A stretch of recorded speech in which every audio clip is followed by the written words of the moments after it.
Welcome to this short video introducing and explaining the difference between a citizen and an active citizen as part of the GCSE Citizenship course.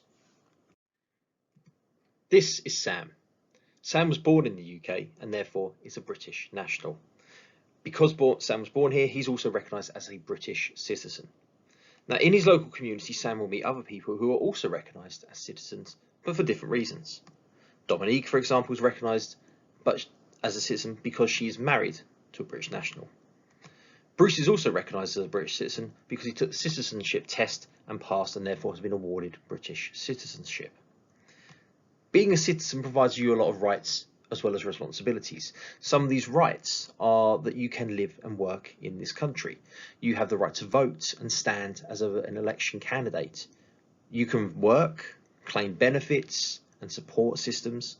You can be joined by family members and hold a British passport, as well as taking part in processes like serving on a jury.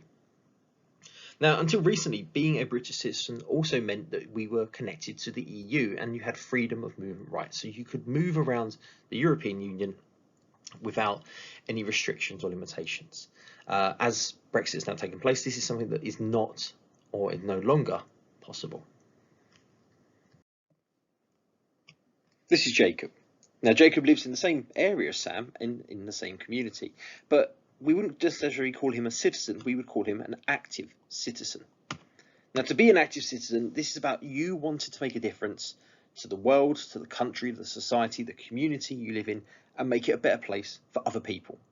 And there are lots of ways you can be an active citizen.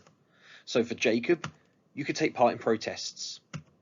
You could research and think and investigate about an issue or a problem in your area. You could hold discussions with people around you, whether it's friends, families, relatives, or even strangers, and inform them and tell them about something that you have been investigating or something you're passionate about. You may want to raise money for charity. That could be by doing charitable work or collecting donations from other people to go to that charity.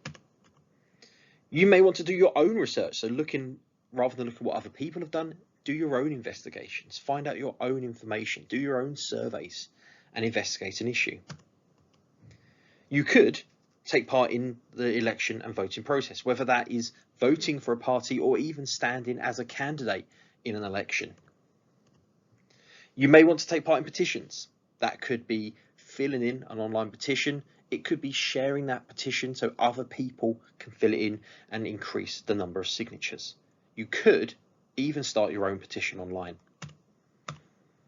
You may want to take a job with a charity, with an organisation, in order to make change yourself, or you could write to your local MP, to businesses, to companies, in order to try and improve the society in which you live. A really good example of this would be the Gina Martin investigations and protections against upskirting. Now, her campaign was a result of being a victim of this crime. So what she did was she began to investigate upskirting, and they found there was no legal protections against women who were victim of this. There were numbers of people who had experienced it, so it was a growing problem. It was a significant issue, but there was no response to it from legal positions. Therefore, she began a campaign in order to make upskirting illegal, to bring it under British law and provide protections for women. And she took part in television interviews, magazine interviews. She really raised awareness that this was an issue that was not being fixed. This even gave the support of political parties like Liberal Democrats, Labour parties, who also began to campaign and support her proposition. All of this came to a head when it was successfully passed into law, and this became part of the voyeurism bill and effectively meant that upskirting was now illegal, and anyone found to be committing it could be punished by law. And there we have it. So this is a really good example of an active citizenship, and hopefully this video has helped you see the difference between a citizen and an active citizen. So thanks for watching, and hopefully this has been of help.